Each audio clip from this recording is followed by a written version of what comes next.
Getting your Baywatch Nights notes. Yeah, I got them. Baywatch Notes. I didn't name that. I should have. Sadness.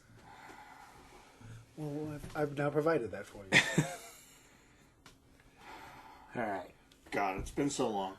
So, Well, yeah. What- Literal years. yes, literally years. What the fuck episode did we even leave off on? We left off on the episode before this one. Great. No, No the last. shit. Well, the last one was the one where they were solving the thing about the previous owner. It was like the flashback to how they started. Oh, yes. Yes, that's right. Yeah. Hammers and file cabinets and whatnot. No. That's the first episode. Yeah. That is the first episode, but this was the one related to Yeah. Yeah. that. The one with the guy who faked his death and. Yeah. All right. Yeah. And, Okay. yeah. I looked to preface this. I looked at my notes for the previous episode a little bit to like get my footing, and I was laughing at my own jokes that I wrote. Been long enough that you forgot you wrote them, and we're just like, oh Yeah, yeah. so they're fresh. Oh, that's always a good sign. Yeah. All right. And it just reminded me how ridiculous that episode was. That was a much better episode than this episode. Oh yeah, way better. This is not a good one. Yeah. Oh, good. You've had to like watch it twice now, right? It was not worth the wait. I'll tell you that right now. Well, I skimmed through a lot of it for the second one, that's for sure. Yeah, I mean, yeah. So it starts out in with a flashback in the show. Right. Flashbacks to the not so distant past of 1988. And there's two guys who almost look identical. Yeah, pretty much. I was like, these guys are going to be indistinguishable all episode. Yeah, you'd think that. Yeah. They've stolen some money. You even have the same accent. Yeah, I know. I don't even know what accent that was. Vaguely British. I don't know. It was weird. Yeah, it was weird. It was sort of weird Yeah. as well. Like There's also weird, like, is it a real accent or like somebody trying to do an accent and failing so that you can't really I feel like they were real accents because I can't imagine somebody trying to do these accents. No, well, yeah, I mean... Well, here's the thing, is I don't know why they would. Yeah. There's no reason to. Yeah. There's no backstory for where these guys came from. They're just two assholes. Yeah, from what I can tell, they're the only British people in the land. But they've stolen some money. Right. It's literally starts with them running away from the cops with the bag full of money. Yeah. Suitcase, whatever. Yeah. Satchel. And they're like, oh. And there's one guy who takes the money. Yeah, one who physically has the money. Yeah. And so they're like supposed to split up so To not get caught. Yeah, to foil the... And then and then later they're supposed to meet up and divvy it up. And then the credits, of course, spoil the reveal at the end immediately in this episode. Because there's like right. they're going through the credits, Right, and then immediately then there's like and BB King. I'm like, oh, BB King's in this episode. Yeah.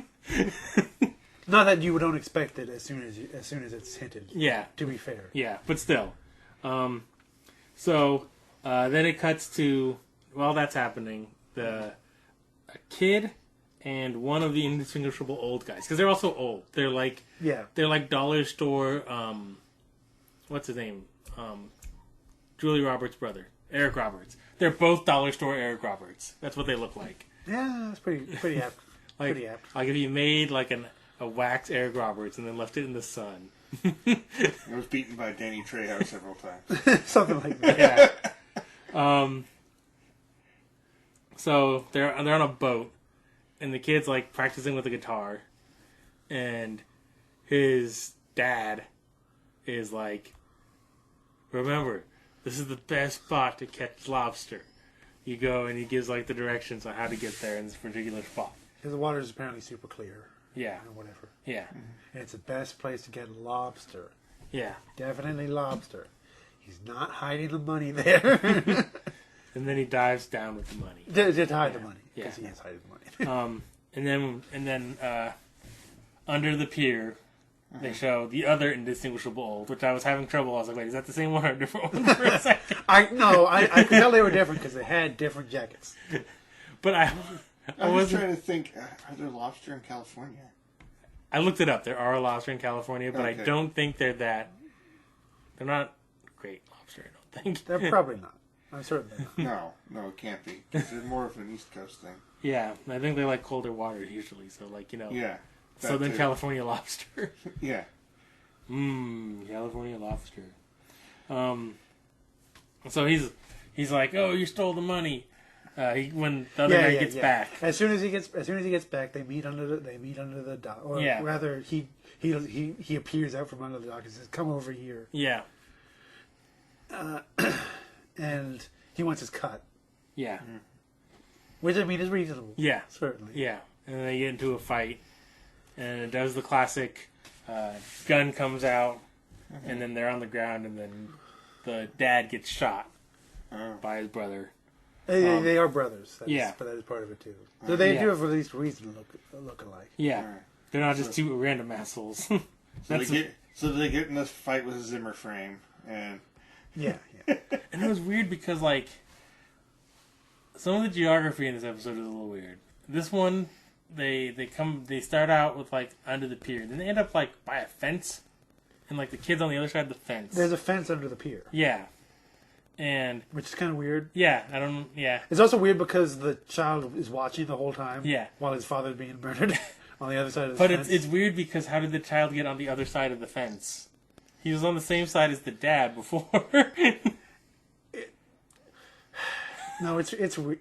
That's all there is to it. Yeah, is that like there's this fence. There's this arbitrary fence in the middle of the pier.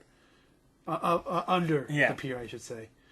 That just divides the ocean from the ocean part from the beachy part. That's basically it. There's no I don't know why it would be there. Yeah. There's no real reason outside of to keep this uncle away from his nephew. Yeah. While he murders. While he watches. While the nephew watches his father die. Yeah. Well, I mean, it was built over time for this exact moment. That's why it took so long. And so when the kid sees the dad get shot, he just stares. He just stands there. Yeah, he doesn't emote at all. No, for this really, he does. There are tears on his face after he sees his father dead. Yeah, but that's it. He doesn't run away or anything. He doesn't run away. There. He doesn't cry. He doesn't. He doesn't like He doesn't like make any sound or anything. Yeah, just tears appear on his face. Yeah, no self-preservation skills. You sure it wasn't just like just spray from the ocean? As far as I know, it could be. Yeah, I don't know. That's what the fence is there for. Catch that spray. Condense it into tears. Yeah, so he just sits there and watch. And then you hear sirens in the distance. Yeah, and the uncle runs away. Yeah, after like trying to ask the kid where the money is. And so then we cut from there immediately to basically padding the runtime with it's now in the present of where the fuck did this show take place? It's in the present. Yeah, it's in the present of the show. It's in the present of Baywatch Nights. Yes. Early 90s? Yeah, somewhere between like 92 and 94 probably. And the kid's now older, obviously. That's how time works. Yep. Mm-hmm. And he's hanging out with a strange dude. And they're playing guitar by the beach. And that's a... busking, basically. Yeah, they're busking. And because, it's Baywatch Nights, this has to be about 45 seconds long. Right, yeah. Of them dicking around with their guitars. And then the murder uncle shows up when they're like packing up the stuff and leaving. Yeah. And he tries to kidnap the kid. And Guitar Dad, as I refer to him in my head. Yeah. Guitar Dad's like, hey, stop, and punches. Yeah, just totally kicks this guy's ass. Yeah. And smartly, I noted, he kicked the gun away from him. Yeah, because he had a gun and he's taking the kid. And he just boom and kicks the gun away. Like fucking axe handle smash. He does. He full on. He full on kirks him. Yeah. And gets the kid away, and they get in the car and drive away. Yep. But the uncle gets in his car and chases after them. Yeah. And so then, when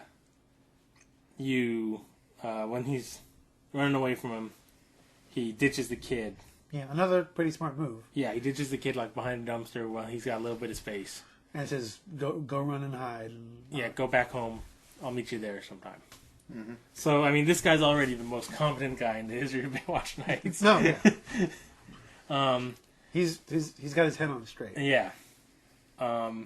His high-speed chase maneuvers aren't the best. He basically ditches the kid just so he can power slide around a parking lot full of boats. Yeah, mostly. So yeah, they get in a car chase. Evil uncle and guitar dad get in a car chase. Mm-hmm. Guitar dad loses and gets taken as a prisoner. Yeah, and like in a weird way, when they do the chase, it's like it's going linear, and then they get to this like the parking lot with the boats, and they're just like doing circles around rows of boats and stuff. I don't know why. Yeah. It's just because they had that lot for the day. They were going to use it. We paid $100 to use this parking lot. We're going to get our money. And they had to hire stunt drivers and everything. Yeah, so, yeah. They had to get all the power slides in. And like we don't know when we're going to use this B-roll. Yeah. It was actually filmed when they had a stunt driver for one of the chase scenes like 4 episodes ago. Yeah. And they just were like, "Hey, we got this. We'll just throw it in here and pad the runtime." Yeah. It would be great if, like, in every episode of Baywatch Nights, they just ended up at the parking lot full of boats. Be like that old VR Trooper series where they just reused all the shots. Yep. At least twice in every episode. Yeah, Baywatch Nights need to learn how to pad out that time instead of just throwing in hour-long music solos. Yeah, they really do. Speaking of which, this is one of the names I remembered from my looking at the previous notes. Lou Rawls Blues musician is back, and this time he's giving Hasselhoff a hard time about parking at the club. Yeah, because that's what happens. Is the Hoff pulls up in a new car, I guess. No, it's not the new car. It's the same old red car. Is it the same old red car? He pulls up in his car. It's the same red car that he got when Angie bought the detective agency. Yes. Because the car came with the detective agency, but for some reason Hoff gets it. Yeah. Right. I forgot about these details. Yeah, these are the important details here. Yeah. But yeah, so he pulls up in the car and he wants to park like right in front of the club. But which I'm pretty sure they've parked at before. Yep. In that exact spot. Probably have, but not this time. Probably every episode. But not this time. No. Not on Lou Rawls' watch. Nope. That's his parking spot. Even though he didn't drive today. Yeah. That's why the Hoff can park there. Yeah. Because there's no car there. Yeah. Because he didn't drive today. Yeah. But he demands $5 from the Hoff to park there. Yep. Okay. Just to be an arbitrary dick to the Hoff. Yeah. Yeah. It's true. Because like some girl brought him, some girlfriend of his brought him, and he's like, "No, you're not going to park there. Give me $5." And then Hoff's eventually like, "Stop, fucking hey," gives him $5. And he's like, "It's good to be the owner." He's real scummy about it. Yeah, there's a few times that people are just randomly assholes in this episode. Yeah. Random assholes are a theme apparently in this episode. Yeah, and people like just who are usually not assholes is randomly being assholes. Like Lou Rawls right there. He's usually a cool guy. Yeah, but no, he's just being a dick for no good reason. Yeah, so he really wants $5 apparently. Yeah, he's really hurting for the money. Yeah. So then we go to Inside Nights now, and the crew's hanging out there. Kid comes in with his guitar case because when they ditched him behind the dumpster, he had his guitar case with him. Mm-hmm. Well, actually, he actually catches Hoff on the stairs on the way up. Yeah, that's after right. he got extorted for those $5. Yeah, and then he follows him in. That's right. Yeah, then he follows him. And kind of gives him a rundown. Says, they took his dad. Doesn't seem to remember his uncle at all. Doesn't mention that it was his uncle who tried to kidnap him or anything. and so he's like negotiating to hire them on, and they're like, oh, you know, you have to have an adult to sign. And he comes up with some bullshit stories. Yeah, and then the crew does the knowing looks to each other like, oh yeah, it's bullshit. Yeah, because of detective power. A bullshit story about his mom. Yeah. Who can't sign it because she's sick at her aunt's house. Yeah. Somewhere else. And he gives like a bullshit address for 123 Fake Street. No, it's actual. It's a thing. It's apparently part of a jingle. Yeah, it's one of those car dealership jingles where they give the address in it. Mm. And so after he negotiates with them that it's $2 up front. Right. So Hoff is getting, you know, right, because they want to help the kids. So they're like, oh yeah, we work for $2. Yeah. And he's like, okay, fine. Yeah. Pays him $2. Yeah. And then after he leaves, they're like, "Oh yeah, that's the car thing." And then they do the little car sing and jingle thing as they walk away. And then Angie and the Hoff trail the kid. Yeah. After they get hired on, that's their first detective thing. Yeah, they tail him. Yeah. To figure out what's going on. Don't do a very good job of it either. No. If he turned around at any point in time, they'd be foiled. Yeah. Yeah, they're pretty awful. And Ellerby, he went to just go look into it, right? Yeah. He just went to gather information. Yeah. Right. And so they follow him into like, I don't know what this place was. I don't think it was an apartment because it was literally like one room with 2 beds in it. It's like an apartment. Yeah. I don't know what the hell it is. Some weird flop house. Some weird beach flop house of some sort. Yeah. I don't know. California. Yeah. Maybe that's just how they do. Yeah. So, when does it get to like the werewolves and shit? That's just season 2? That's season 2. Right now, the most action we've got so far is two old men punching each other and rolling around on the ground. Yep. Well, I don't want to spoil it for you. Welcome to this episode. I've said before that this is not a strong episode to restart on. Yeah. I mean, previous episodes there were things like fights at an amusement park and stuff, and right.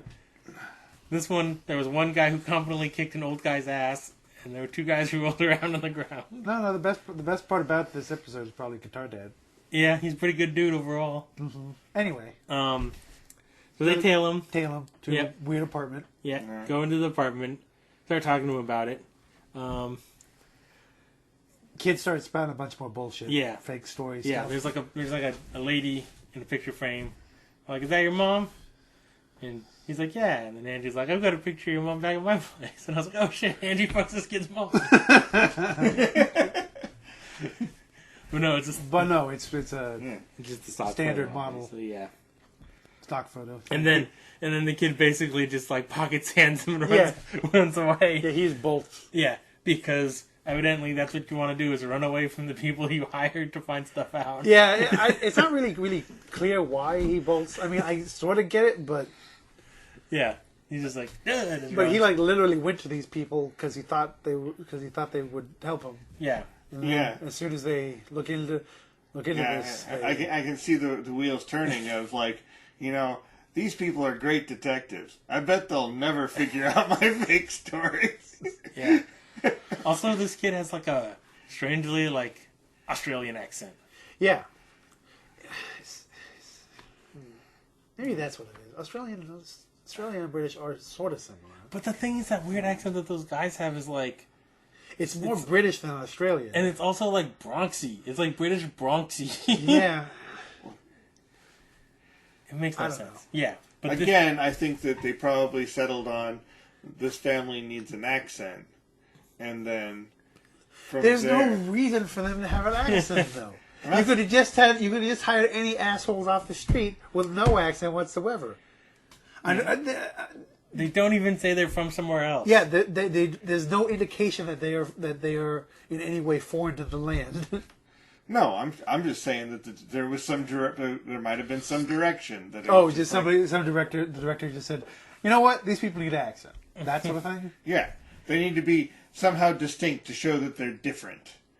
So we're gonna. Well, they did a bad job of that. Yeah. We get two guys that look exactly the same. And make them fight each other. Like that Spider-Man meme. It was almost that Spider-Man meme. Yeah. Yeah, so the kid just totally loses them pretty easily. He runs up the stairs, goes down the fire escape, and back into the room. Yeah. He goes to the roof, then goes down the fire escape, back into his room to grab his guitar and shit. Yeah. And leave. Yeah. And he runs up there, and then Hoff gets up there, the kid slides down, he goes over there and looks, and he's like, I don't see the kid, fucking, he's gone. So yeah, kids. Detective. So yeah, kids on the loose. Yeah. He could have literally probably just gone back to his room and they wouldn't have Yeah, known. he probably could have just hung out there. Yeah. That was the other thing was when he got back to the room, the other big hint. Oh right, yeah. With B.B. King being in this episode. Yeah, where as soon as he gets back to his Yeah. room and he drops his guitar on the bed and all that stuff, he's like he just looks at a poster of B.B. King. Yeah. Like, I don't know what to do, B.B. King. But you can tell it's not like an actual poster. That's the weird part Yeah, about it too. it just took a still shot from later in the episode and just put it in a white frame.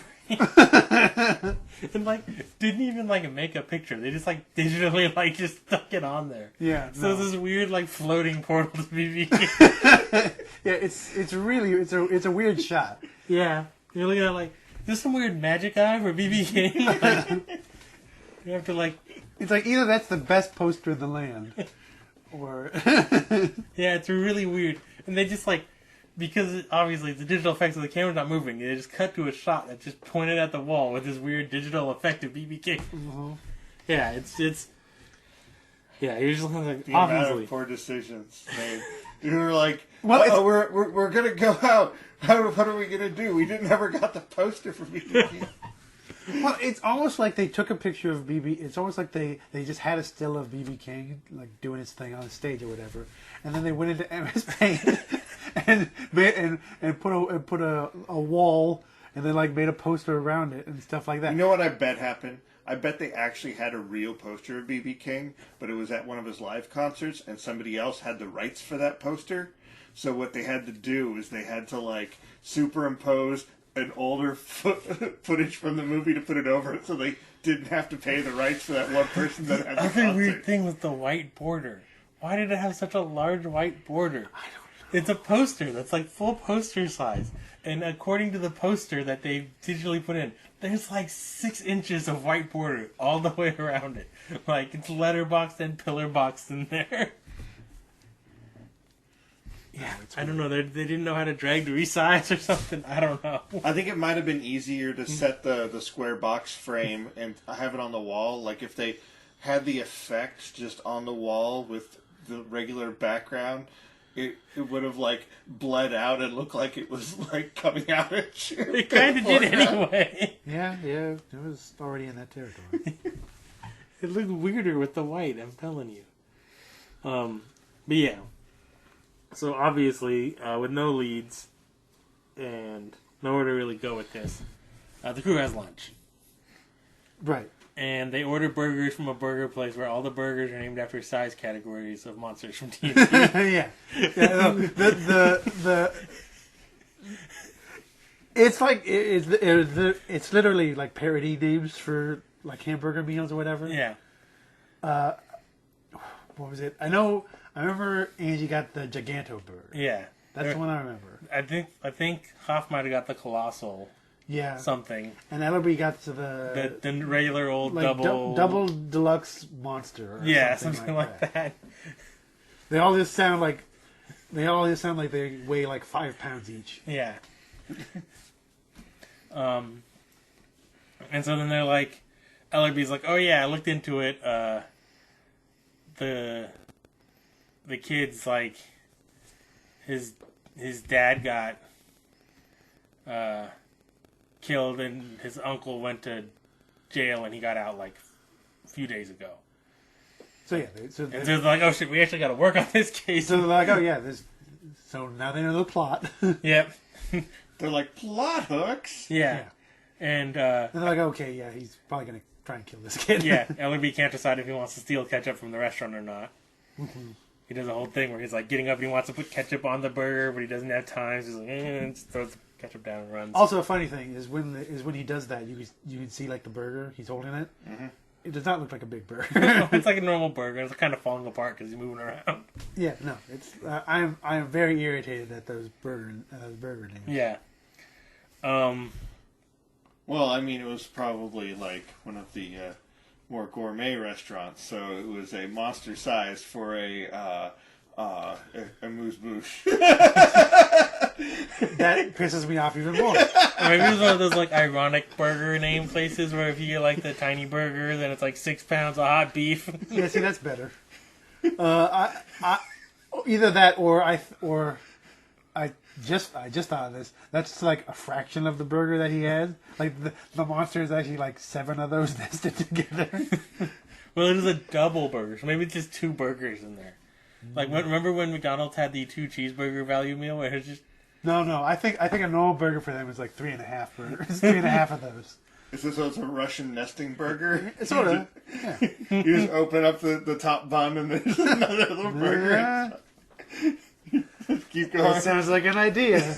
Or it's like a Dagwood kind of sandwich, which is really just like a stack of like 4 burgers next to each other. Right. Could be that. And since this was the double, it was just 2. Right. And then like well, no, I've established that the normal is 3.5 burgers, so the double is 7. So which one's bigger, the Giganto or the Colossal? I don't know. I didn't see their burgers. Yeah.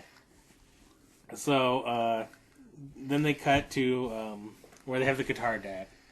He's tied up by the murder uncle, and he's like, "I'm going to use you as bait," and then hits him with the gun, and then leaves him somewhere. It's a funny unattended. That is a pretty funny shot too, because he basically hits him with the gun. The guitar dad goes like, gets hit with the, and then it's immediately cuts to like a car like dumping the dude out. Yeah, he's like, "I'm gonna use you as bait," but throws him out. And he's all beat up. It's literally like he hits him into the car, and he takes like 7 more wounds as a result. Yeah, it's great. And then you get so the plan is, I guess, he beats up the guy and then dumps him somewhere, and then the guy gets taken to the hospital. Yeah, gets found by somebody, goes to the hospital, and then the kid's supposed to find him at the hospital. Go to him. And at this point, I started noticing, I feel like the kid's accent started getting stronger. Yes. And so I don't know if the kid wasn't Australian, and his accent started just leaking through more as he went, or if he made a choice halfway through the episode, like, I'm going to be Australian. So you're not sure if, like, at the beginning of shooting, he was, like, trying to hide his accent and it kept bleeding through? Yeah. And then at the end, he's just like, fuck it, I'm going to commit. Because the thing is, they had to find a kid who, at least, I didn't look that closely, but he at least had to look like he knew what he was doing on a guitar. So they might have had to find, we need a kid who's, like, this age who can play guitar. Maybe that's what it was, is they had the kid that could play the guitar but ended up with the Australian accent, and they're like, these people have to be related to them, so we have to give them accents. So, but they don't know how to do an Australian accent. So I'm telling you, they're not putting on the accent. If anybody's putting on the accent, it's the kid. But he's getting more Australian by the minute. Well, and this could actually be part of it. It could be that the two old dudes are British, but the kid's trying to do a British accent, but it's coming out Australian. That could be too. That could absolutely be. That could be. I haven't even heard. I didn't see this episode, so I got nothing. That's the That is actually the impression that I got. There's also the possibility that these 2 guys are from Brooklyn and they're trying to do an accent, but it just comes out as vaguely like weird English. Weird. Yeah, Bronx. It is weird. Yeah, it's a weird accent that they're putting on. Yeah, there's no way about that. Yeah, well, he's at the hospital. He's there with the guitar guy, and begging him to wake up from his gun butt wounds. Yeah, because the guy basically he has the same condition that Raphael had in Teenage Mutant Ninja Turtles, where he got his ass kicked and now he's sleeping it off in a bathtub. except he's actually in a bed. Yeah, because he's not a Ninja Turtle. Yeah, the same situation, really. Same situation. And so Hoff finds him there, and decides to. Yeah, that's the thing is that's one of the things too is what is it? while he's going like, please. Oh wait, no, I forgot a step. I forgot about the CPS scene. CPS? Yeah, the Child Protective Services scene. Oh, that is before that. Yes. Yes. Yeah, that's right. That is where they learn. That is where they learn a little bit more about Willie. Yeah. So they find out a little bit about him, and this was another one of those weirdly they decided to be assholes parts. Because I think they just decided this character to make this character an asshole. It doesn't make sense for her to be an asshole. She's not that much of an asshole though. The reaction from Hoff and Angie is way worse than what she says. Because what happens is she's explaining. Okay. I don't know. She's definitely a bitch about it. She's a little bit of a bitch. But I agree that they go in a bit too hard. Yeah, because basically the story is this kid's been in foster care since his dad died. Mm-hmm. And his mom died during childbirth. His dad died in 1988. He's been in and out of foster homes, and basically he just keeps running away from the foster homes. Yeah, they send him to a foster home, he runs away from the foster home. And so he's been a pain in the ass for the CPS people. Mm-hmm. Because they have to keep finding him and then putting him in another foster home, and it is a pain in the ass for them. And so she calls him burdensome at some point. Mm-hmm. And this makes Hoff and Angie decide that this bitch is the worst human alive. Mm-hmm. I mean, she's not wrong. Because, I mean, burdensome, if you're giving someone issues, then yes, that person is a burden. Yeah. So she's a little bit of a bitch about it, and she calls him a burden. She's I would say she's more than a little bit of a bitch about it. She's just like, oh, this kid, he's such a burden. Why doesn't he just die in a gutter? That's not what he doesn't say that. No, in fact, she says we can't have him on the street with some weird guy. We need him in a foster home. That's what she says. Mm-hmm. She's like, we can't have him running around on the streets with just any old gutter trash he finds and hangs out with. It sounds like she's been annoyed at this kid, causing problems. So what the kid needs to do is hang out with Hoff and Ellerby. No, I think this is a bad idea. It's a terrible idea. So she's annoyed. Well, Ellerby's he's like, want to help me start this chicken restaurant? We'll get there. No, so she's she's annoyed at the kid. Yeah, and they just go off on her though. Yeah, they get super pissed at her. Yeah, call her constipated, all kinds of weird shit. That was the weird one. That was definitely the weird one. It's Andy in particular who goes off on. Yeah, goes off on her. And Hoff gives her permission to go off. Well, she says some stuff, and then she's about to leave, and she's like, "I'm not done yet," and he agrees that she's not done yet, and then she continues and calls her constipated and stuff. Yes, calls her constipated sourpuss, and just I don't know, it was weird. I thought that their reaction was way over. No, I agree that their reaction is way over. Yeah. So, but she is definitely a bitch. Yeah, but it wasn't even like that much of a bitch. She didn't insult the kid. No. She didn't insult them. She just said that the kid was being a problem. which he was. Oh, well, he did. Didn't she said some? She did insult him at some point, didn't she? I forgot. She called him burdensome. No. That's what pissed them off. That was the one that pissed him off. No, I'm talking about she insulting Angie and stuff. She said something. I can't even remember what she said, and it was. I believe it was pretty mild. It was something literally just like I don't like you. No, it was like she said something, and it wasn't even like notable. It was basically, and they took super offense. It was basically she just said I don't like you, and then Angie's like I don't like you either. Yeah, the whole scene was weird. It was weird. It was really aggressive. Yeah, for it was ultimately exposition dump for stuff that you already knew. Uh-huh. So then Hoff picks him up at the. But that does sort of go into probably why Kid ran and stuff, because he's just hanging out with this dude and he doesn't want to get taken back to foster care. Yeah, blah, blah, blah, blah. I'm not endorsing the foster care system. There's a lot of problems with it. I'm pretty sure that's what sure that's the angle. Yeah. For the whole thing is that. Yeah, but this lady, it just doesn't seem to really give a shit about the kid. Yeah. And they're just trying to get rid of him in some whatever foster home. But it's weird. Yeah. So yeah, they fast forward now. The Hoff grabbing the kid from the hospital. Like, come on. They do a little thing with the hospital where while he's begging for Guitar Dad to wake up, they show they have a dude. They show a figure behind him in the camera, mm-hmm. and it's just a leg or whatever, and they have tense music go over it. Yeah. So you think it's the uncle, but no, it's just Hoff. Yeah. And you know it's Hoff. Yeah, because it's dressed exactly like Hoff is always dressed. Yeah.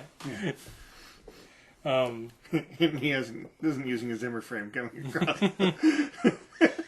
Yeah, he's in one of his 4 Hoff outfits. Mm-hmm. There's also another funny thing where when he's like, "Don't worry, you can come with me." He looks at the camera.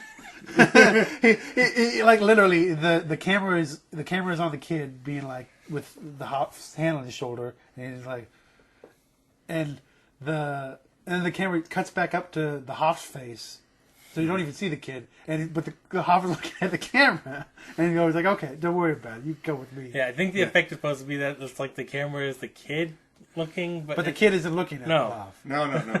The Hoff is literally looking at the camera, saying, "Cameraman, come here." But anyway, or camera lady. Yeah, or just camera. I mean, or just camera. Yes. It is Hoff. I want to get my dick on that lens. I hope it's a fisheye. So anyway, yeah, Hoff grabs kid. Yep, takes him back to Nights. But the uncle sees it. Yeah, he's following. So he's following. Yes. As ever, the Hoff is bad at his Yes.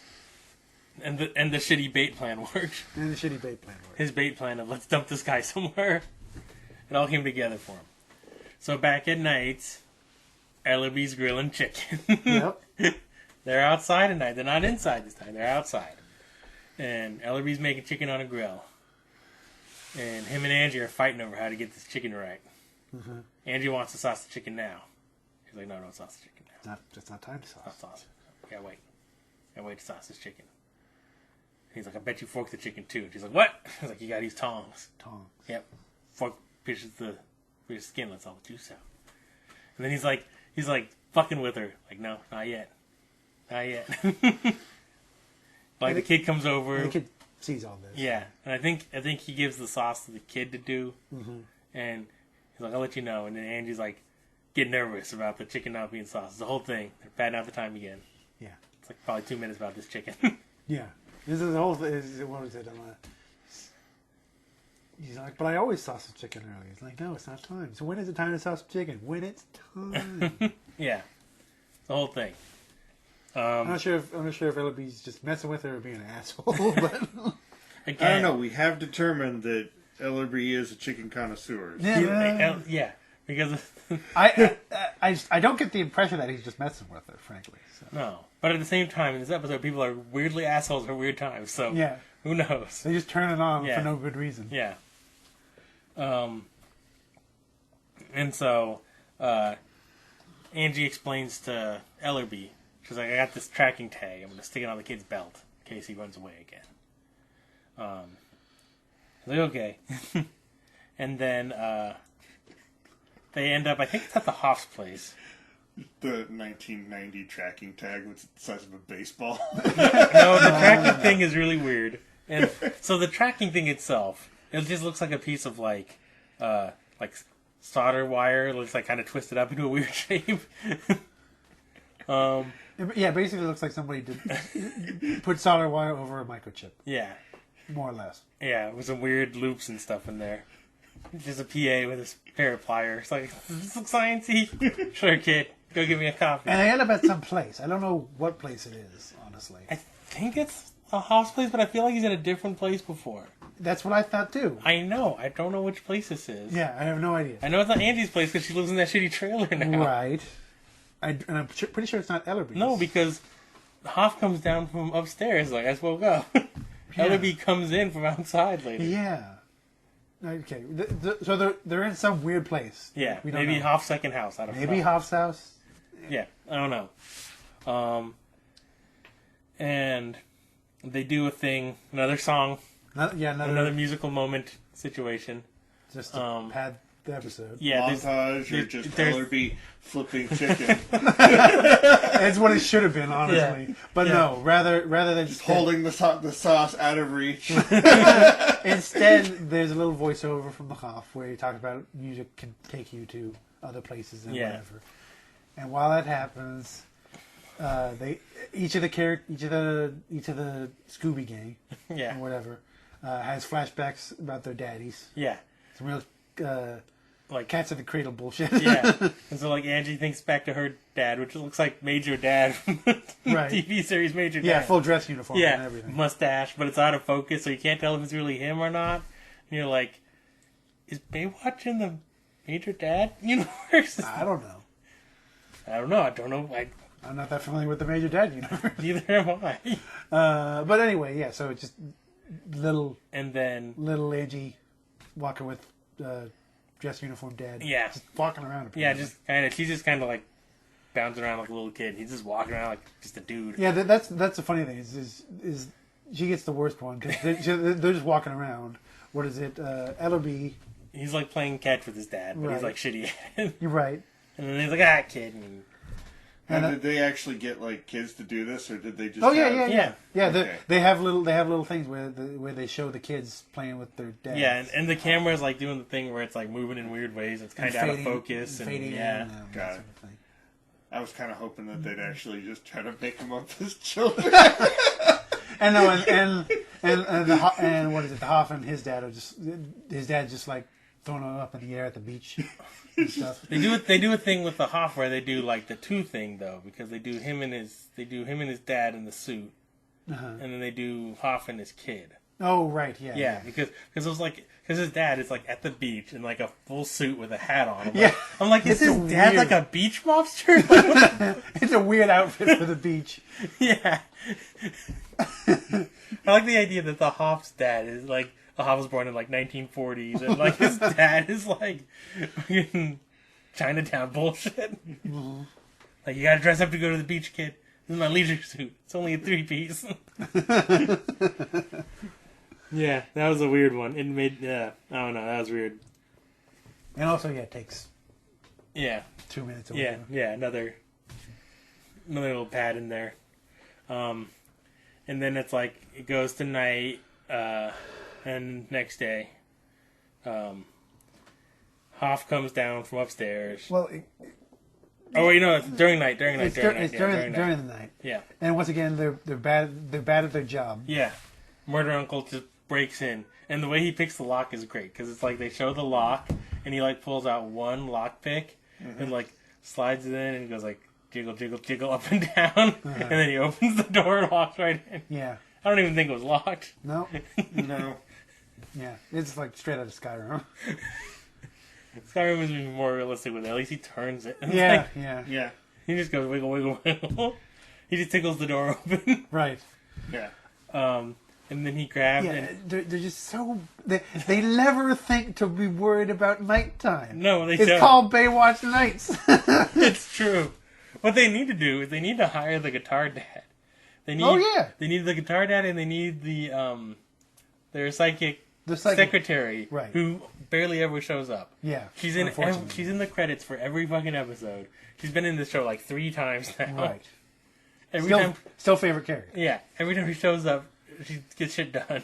Mm-hmm. Well, that's why they can't have her, because they have to pad the runtime. If she was there, she just gets shit done. It's like but anyway, yeah. So, evil uncle breaks in, kidnaps both the kid and Angie, who was just sleeping on the couch. Yeah, Angie's sleeping with no pants on. Completely unoffended. Yeah, sleeping with no pants on. And like 3 feet away from the kid. Right. Which... Yeah. At the 2 evil uncles' credit, he at least lets her put pants on before he kidnaps her. Yeah. Tells her to hurry up, but he lets her put the pants on. Right. Put them on slowly. And so, so Angie, as she's getting taken, when he's like getting the kid up, she turns on the tracking machine, and so this is the first kind of look you get at the tracking machine, but you don't know what it is at first. It just looks like this weird. Yeah, he basically just presses. Yeah, it looks like somebody took like the lamp off of a lamp arm and just like stuck it face down. That's kind of what it looks like. You don't know what it is. All right, she presses the thing and then gets kidnapped. Yeah, and then Hoff comes down the next morning, and Ellerby comes in. He's like, "Where is she?" He's like, "I don't know. I just woke up." And then they walk over and pick up the tracking thing. And so when they pick it up and flip it over, it's got like the classic like cartoon big radar thing with the circles and the sweeping green light. Mm-hmm. And then there's just a flashing light in one direction. They're like, the tracking thing. Right. And it looks like the silliest fucking piece of equipment ever. Because it's just that screen. Yeah. And like a funnel thing on the back and a big thing that sticks out the side. That's the machine. Right. And they're like walking around with it out in front of them like assholes. So they're like, okay, well, she turned on the tracking thing. And then they have, he takes them down to this tunnel that's like a... Which is apparently his evil lair, because that's where he brought Guitar Dad too. Yeah. Except for it wasn't explained where it was before. Yeah. It just cleared at the same place. Yeah. This is the part that made me think Ninja Turtles, because it's like a drainage tunnel for a reservoir. Mm-hmm. And he like puts them, sits them on something, explains what it is, basically does the whole "Where's the money, Lebowski" to the kid. And the kid's like, "I don't know about no money." He's like, "Where'd your dad take you that day that I murdered your dad?" He's like, "Oh, you're my uncle and you killed my dad." Yeah. He finally realizes. Yeah, and he's like, "Oh yeah, the lobster place." And meanwhile, Hoff and Ellerby are like working their way. They get down in the tunnels because if they get to the edge of this like street thing, oh, it's down there. They go down there. Ellerby talks about how he's scared of Jurassic Park, which again seems fairly reasonable. It's a pretty tense movie. And Hoff's like, "You were scared of Jurassic Park again, just being a weird asshole to him for no reason." Yeah, again. And the kid leads the murder dad out, or the dad leads him out, to go get in a boat, and leaves Angie there to drown soon because he's like, "Oh, it's gonna drain. The thing does it 3 times a day, and it's almost time, 9 o'clock or whatever this shit." Yeah. And so Hoff and Ellerby find her, start untying her. I'm like, "What's that sound?" And she's like, "What time is it?" And I don't know, about 9 o'clock. She's like, "No, what time is it?" And it's like acting like it's a big thing, and she just doesn't know the exact moment to know that sound is the water that's going to be coming down the tunnel around 9 o'clock. Yeah. Yeah. So they get her untied just in time, and they kind of swept out with the water. Kind of get shit out the shit out the pipe. And kid is on the boat with the dad, or with the uncle.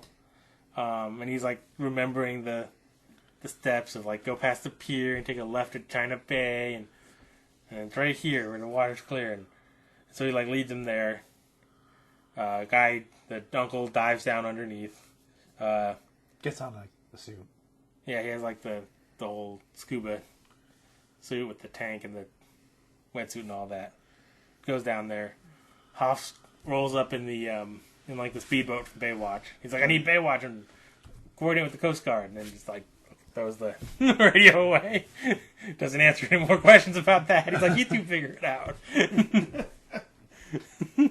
I have no affiliation with Baywatch or anything. Yeah. He gets there. He gets the kid onto the speedboat, and then like he's like, oh, where is it? Down there. And he grabs like his little tiny little travel dive tank thing that you just hang in your mouth, and he's already rolling up in a wetsuit because reasons, I guess. Yeah, it's weird how prepared they are, considering they don't know. Considering neither of them had any reason to suspect that would be happening. Yeah. It's weird. It's weird that the uncle had like a wetsuit prepared to go diving for the money. Yeah. Considering he had no idea that it was under the ocean or whatever. Yeah. And then I guess because Hoff's clothes got wet, he changed into a wetsuit before he got into the speedboat. And I don't know. Doesn't make any sense. He had time to change into the wetsuit before he went out, though. Chasing this kid. Gets a little travel tank in. Go dive down. And then the under the water stuff is particularly majestic. Oh, yeah. Because, first of all, it shows like the uncle's down there and he like finds the little case. He like pulls it up and like Hoff comes down. But like you can tell this water is like max, like what, 3-4 foot deep? Yeah. You can like see the top of the water just above their heads. Just like, right. And It's the light barely hitting it. enough. Yeah, no, it's barely, like it's a pool they can stand up in, essentially. And Hoff gets down there, and again, this is like, this uncle can't fight for shit because the Hoff handles him easy. Oh, yeah. Like, manhandles him. Yeah, just totally. This is the most effective Hoff has been in a fight in this series ever. He just like swims up on him and just gives him like a right hook. Well, he used to be a Navy SEAL now. Maybe he just has to be underwater. Yeah, maybe It could be. it could be. We don't know. They just thought it had to be literal because he was really a Navy SEAL. Yeah, it could be. Yeah, he's like Aquaman. He just gets stronger in the water. Yeah. If Aquaman went ashore and then turned into just an asshole. Well, I mean, No. Aquaman still has strength and stuff when he's not in the water. He's still strategically nigh invulnerable. Right. Until his hand needs to get cut off.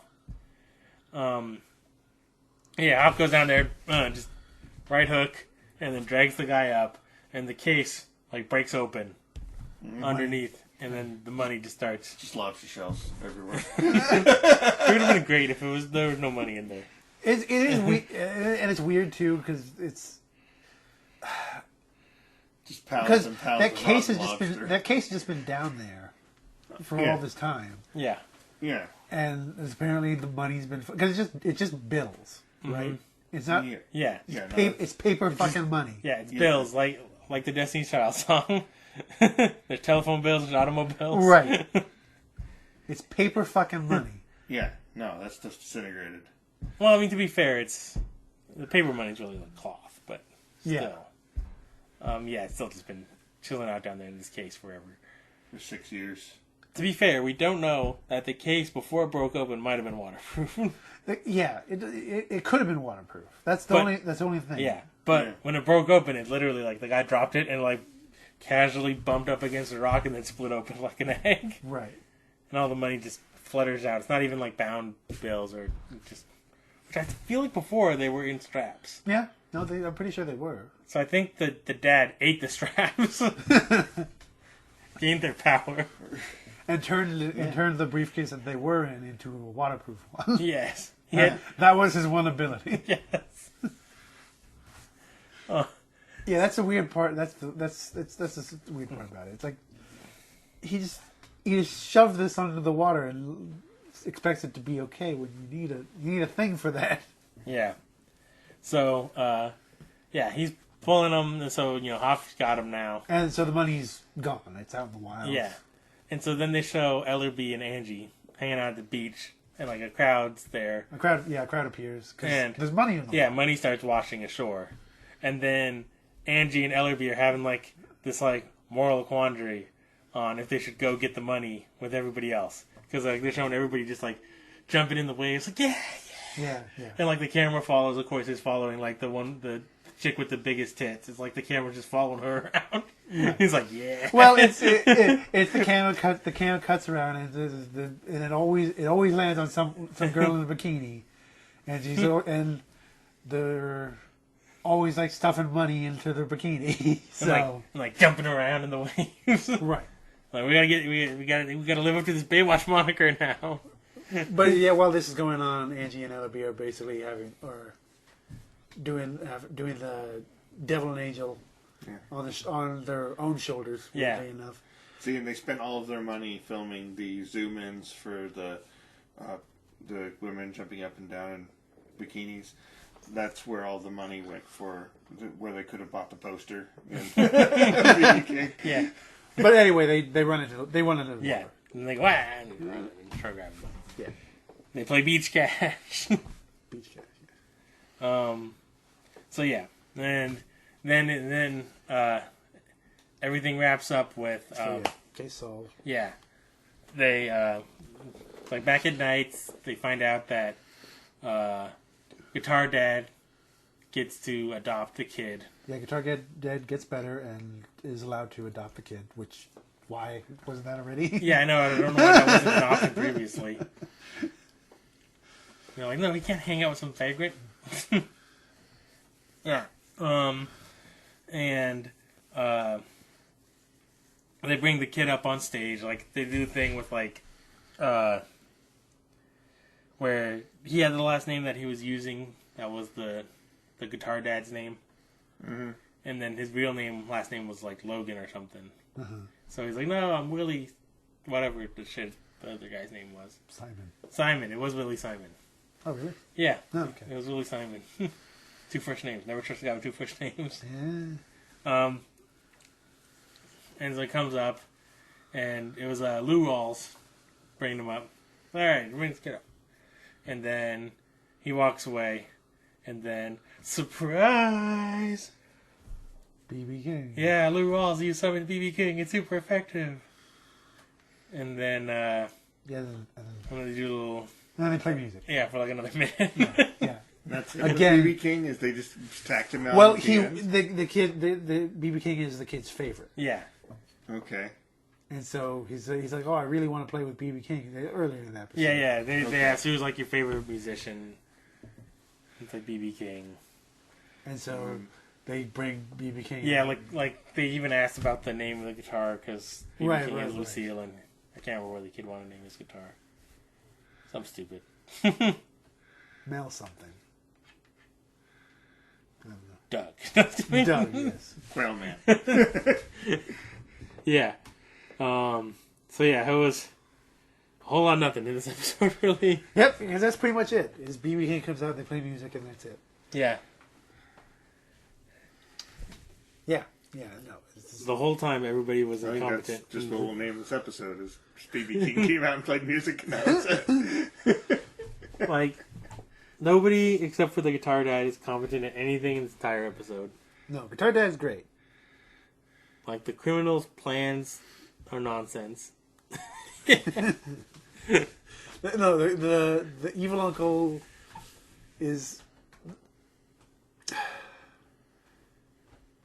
not only evil, but just not good. And I suppose all of his plans work is one thing. He successfully chases down Guitar Dad. Mm-hmm. The only thing he really fails at is fighting. Yeah, he's a terrible fighter.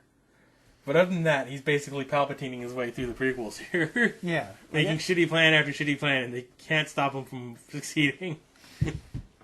Yeah. Yeah, it's just that too many of his plans apparently revolve along the trump card of him just punching his way out of it, and he can't do that for anybody.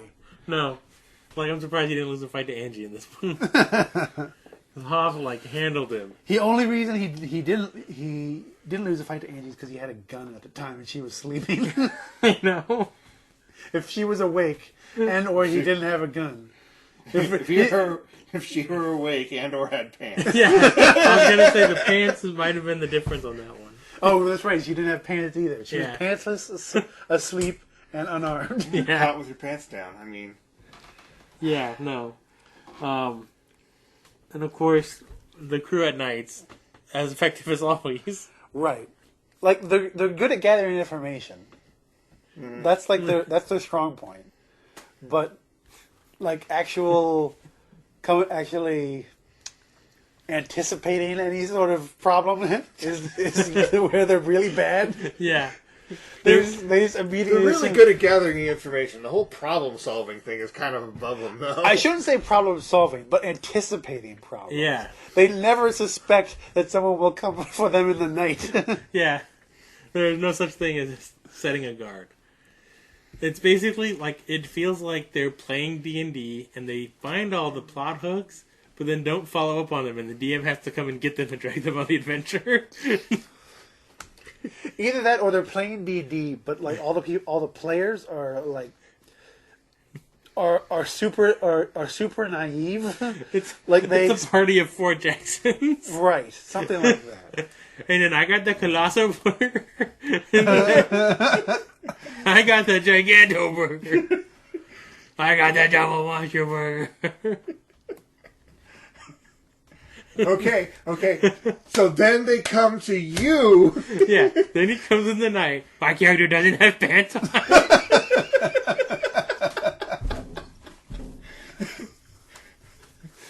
It's like, oh, okay, he makes you put on pants.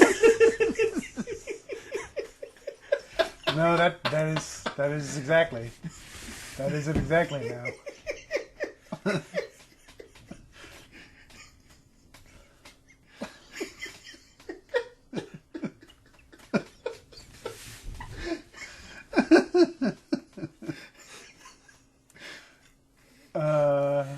Yeah. I'm cooking the chicken now. Put your shots on! Put your shots on! Put your shots on.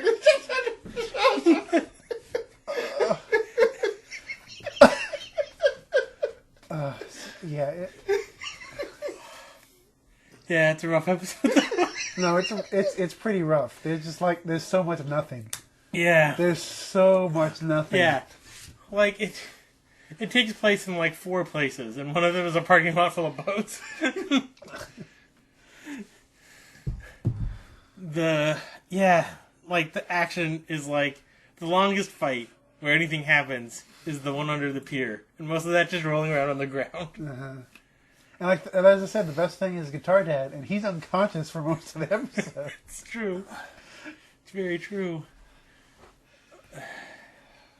Yeah, nothing interesting the entire time. Right. The other most interesting thing is this Ellaby cooking chicken, because it's he's gonna make that chicken restaurant yet. Yeah, it's the goal. It's step 1, Ellerby Chicken Restaurant. Step 2, werewolves. We only got 15 more episodes of the werewolves. Or whatever. Sea monsters, probably, because it's Baywatch. Yeah, probably. Sea werewolves. It's just the locals. I suppose scoring, right? Yeah, we gotta. Let me look up the scores on the other episodes. Because we gotta rate it based on that. Right. Our incredibly convoluted scoring system. Yeah. Alright, so where each scoring validates the last. Well, it's relative. It's relative. Yeah, So, we were setting episode 1 as a baseline. yes, episode 1 is your 5. It's right in the middle. Episode 6, 6 flat. Episode 4, 6.82.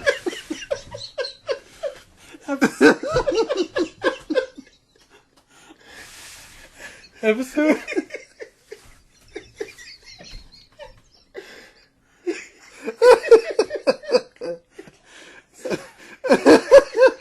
This is us remembering our jokes. Yeah. What did I just say? I'm incredibly convoluted.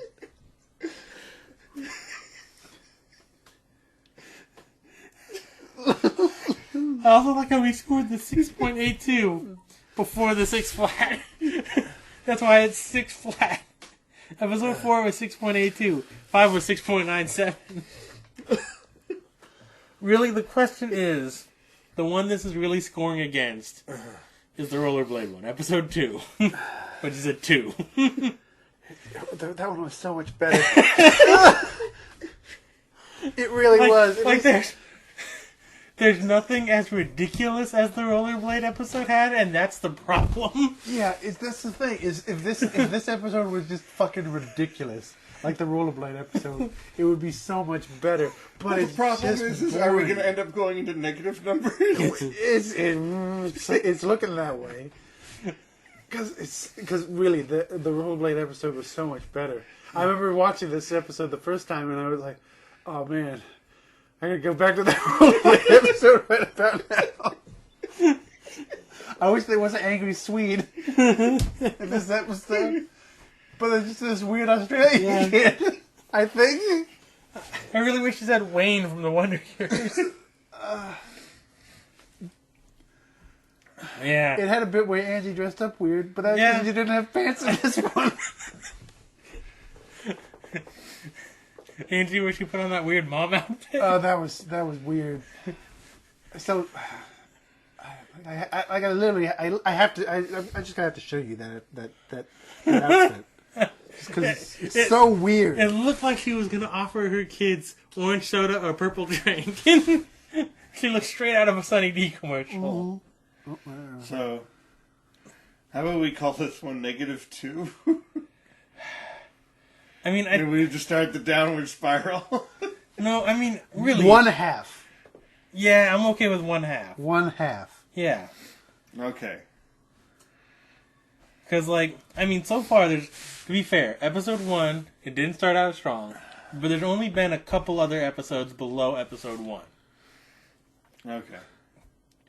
But 3, 4, 5, and 6 all came in strong. Look at that post. Wow. Yeah, it's like this weird, like... Go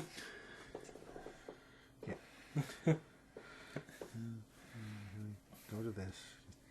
Yeah. I really should put the names on this, because I don't remember which episode is which on this. This is 9.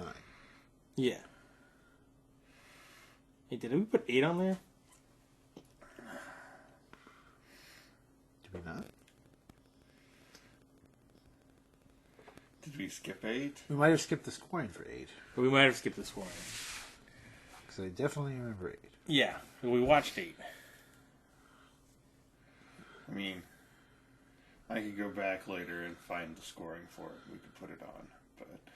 The question is, did we skip it? Because we might have... No, I have the notes right here for it. Oh, okay. No, I mean, not did we skip that episode. Did we skip the scoring? Oh, yeah, we might not have scored it at all. Okay. We'll look back and... I'll see what it was. Maybe. So, any case... what's the next episode? Okay, the next episode is episode 10. Season. How many episodes are in this goddamn season? It was 1995 is when the show came out. 95. Wow.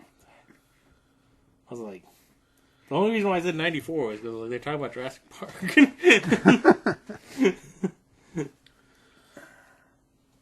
There's 22 episodes. We're almost halfway through the first. Boy. It's kind of a drag. Oh boy. This one might be problematic. Oh, it definitely will. Oh. Yeah, Wow. see? That's not what you were imagining when I described it back when, right? Nothing like that. It's way weirder looking. Yeah. Anyway, you get it. Yeah. So this episode was Blues Boy because Because the kid likes blues. yeah. He's a boy and he likes blues. Yeah. Boy and his blues. And they had an animated poster of BB King and then the real thing for like a second or two. Yeah. So, this one, new director, some people who worked on this wrote Pressure Cooker, one of the writers wrote Pressure Cooker, which was the Chicken Place one. Yeah. Nice. Don't know about the other writer. Alright. I mean, I'm pretty sure you can guess exactly what the plot is on this one. What was the name again? Kind of a drag.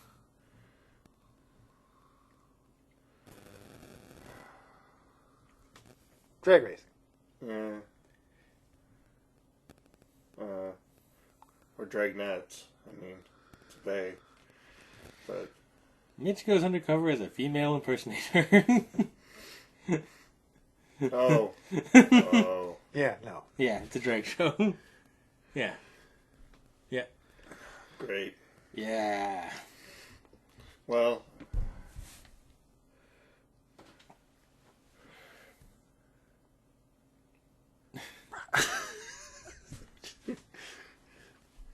I know it's muted, but there's no reason for that either. There's as much context as you get for that punch. Just punch and wait. You know how angry Swedes do. Yeah. Yeah, so this one, this one's gonna be weird. This is the last episode of 1995 before they went on their Christmas break. great. Yep. We've covered fall. We're on December 2nd for this one. We come back in the next episode. Wait, what? Oh, man. Episode 11, the director is TBA. Really? I thought it was on Wikipedia. I can't go too far. How do you have to be announced for something that's 25 years old? They haven't announced it yet. It's not that hard. It's not that hard, Barney.